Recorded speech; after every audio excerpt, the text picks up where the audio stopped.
YouTube kee goronee akkamitti YouTube channel kee goronee akkamitti maallaqa harkachuu dandeenya viidiyoo gizee cufa upload godhuudhaan silkuma teenya fayyadamu jechuudha. Asirratti agarsiisa. YouTube dura dalaguudhaaf dura channel kee godhachuu qabna. Channel kee godhachuudhaaf immoo Gmail ID ni barbaachisa jechuudha.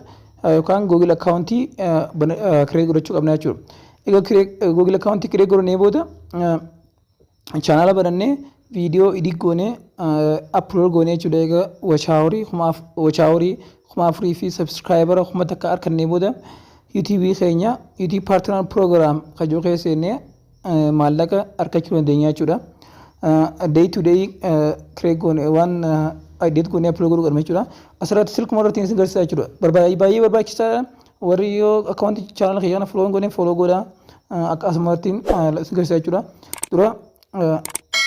Dura silkii teenya irrattudha. Silkii teenya karaa laaftuu akkaawuntii itti godhachuu dandeenya. YouTube application godhachuu dandeenya jechuudha. YouTube application malee karaa biraatiinis Chrome'dhaan online jechuudha. Online irratti godhachuu dandeenya jechuudha. Amma silkii qofoo yoo qabaatan silkii Android yoo qabaatan laaftumatti osoo karaa san deemnutti asumaan YouTube keessaan YouTube'dhaan YouTube qabbanteetuma kiree godhachuu dandeessaa jechuudha. Amma YouTube ni bana search godhee jechuudha. YouTube yoo kana ni bana.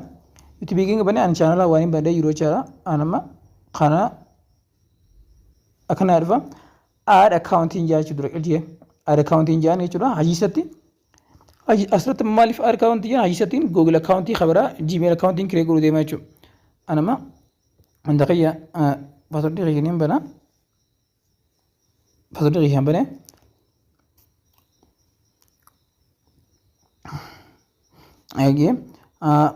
Create account kayo kanan to jechuudha. Yoo isin immoo already Gmail account banatanii jiraatan directly isin garsaa karaa step itti jechuudha. Asumaan create account hin jaan for myself kayo kanan to maqaa duraatti guute jechuudha. Maqaa duraa amma fakkeenyaaf amman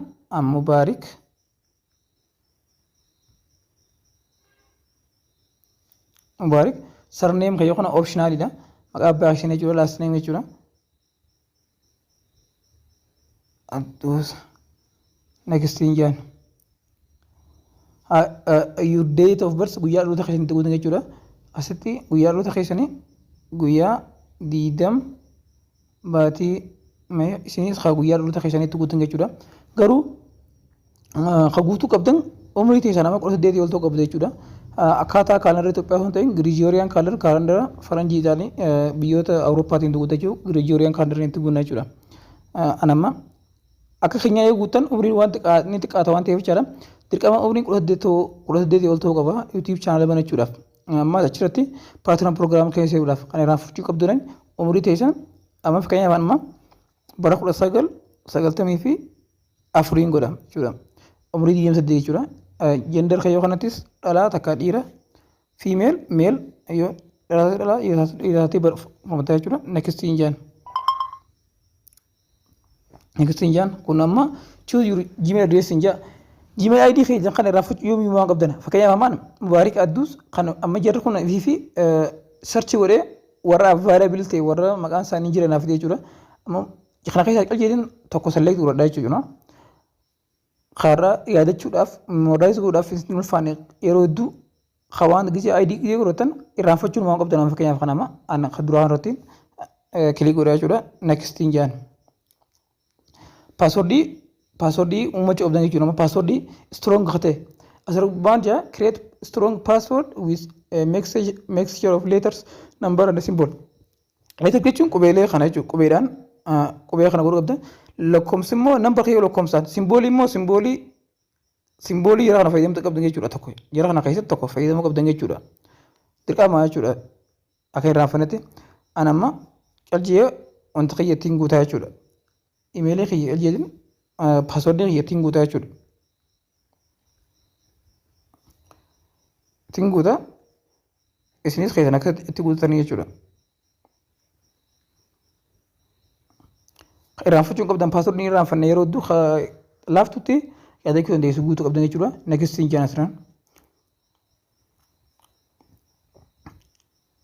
Amma add phone number inja yeroo hedduu irra guddaa amma yoo silkii wanta baratan foon nambariidhaan maleettis foon nambarii tuuta bareedaadha foon nambarii osoo goonattis bareechuu dandeenya jechuudha. You can always change your number, control how it is used or remove it is in your Google account. Ammaan skipping jaa jechuudha. Yeroo hedduu silkiidhaan malees banamuu ni danda'ama. Irra guddaan amma googiliin silkii qofa foon nambarii nama gaafata jechuudha. Garuu ana skipping jaa asirratti. Skipping jaa kunoo review your account info jaa. Kun akkanatti maqaa barandhee jiru jechuudha. Next jaan jechuudha amma. Agree kana accept ni jennaani.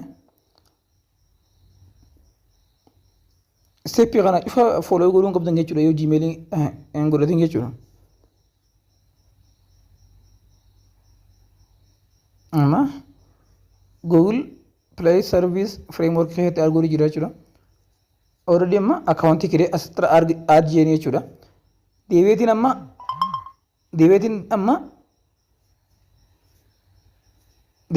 kun kunno gizeen amma deebiitiin akkana tu'a. Deebiitiin amma directly YouTube makiisan kun as in tuqa jechuudha bakka tanaa jechuudha. Akkaan naaf fidee jechuudha ID kiyyaa wajjin. Maaliin jaan jechuudha ammaan your channel in jaan directly your channel tuqa jechuudha. Kunno maqaa keessan maqaa kee channel maqaa keetii jechuudha. Amma yoo fedhe asirratti channelaa fi maqaa adda ta'uu mala. Ati fakkeenyaaf amma channel qayyifadhu. Mohaa tube jeetiin banachuu danda'uuf tubiin jaani channel keen guutuu jechuudha. Save hin jaan create kayyoo kanarratti xunaa jechuudha. Create channels. Amma footoo fatis footoo sirraa selecting godhuu danda'a footoo takka laalitu manama. Amma footoo takka galerii keessaa fuudheetumaan footoo takka selecting jaachu footoo feetu takkanatti footoo egerii gootee booda footoo takka select profile picture jetanii jira.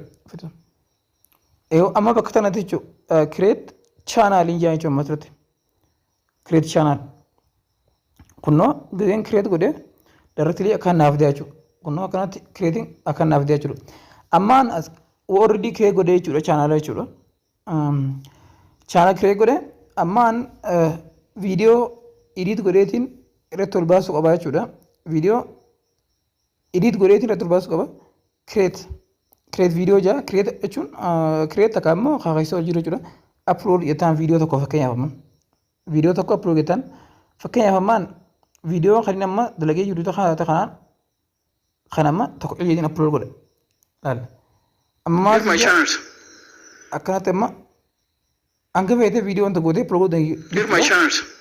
Text My medias. akkanatti jechuudha. Next hin jaan jechuudha man. Here my channels. Amma kun short video next hin jaani. Deebisee kun no. Amma video waan xiqqaa ta'e short dha. YouTube channel hin jaa jechuudha. Amma okay visibility kana amma fakkeenyaaf public godhuu qabda jechuudha kan namni garuudhaaf. Ammaan upload hin jaan jechuudha. Akkaataa YouTube studio keessaan itti seenanii garsan maatii dhaabbilee isin garsiisa gidee biraa isin garsiisa chaanala kana subscribe goone subscribe godhuu share godhuu hin dagatin dha. Laalama upload ta'uu jira jechuudha YouTube maan chaawwanti ati hundi goonu upload ta'uu jira jechuudha. Amma asirra gidee hin banu yesuun YouTube channel kayyoo kana video kayyoo kana amma upload ta'uu jira jechuudha. YouTube channel upload ta'uu jira. Amma dura kana godhuudhaaf upload gidee goote amma thumbnail waan jaan takka jira video gubbaarra footoo gubbaarra taa'u teessu takka jira. Footoo san dura edit godhanneeti irratti ol baasuu dandeenya jechuudha. Ammas gizee YouTube channel create godhannee booda akkana goonee booda amma YouTube studio amma already wanta download upload godheetiin jira jechuudha. Kun akkan zaawii naaf fidee jechuudha. Yoo namni ilaale amma view maarree kana ifa sin naaf fidee jechuudha. Kana ammaan YouTube studio keessa YouTube studio amma keessatti go to YouTube studio ja YouTube studio application download godhachuu qabdan. Amma fakkeenyaaf YouTube studio waan hin qabu jechaadha malee akkana dura sii dhufa jechuudha. YouTube studio select godhama wanta dila channel dila waan hin qabu jecha YouTube studio kayyoo kana keessa select godha jechuudha. Asirratti tokko gidee guute fakkeenyaaf maallaqa hanga argattee fi YouTube subscribe hanga argattee cufa asirratti siif fidaa jechuudha. Akkana siif fidaa jechuudha. Day to day kan amma YouTube studio shamu daawunlood godhana jechuudha.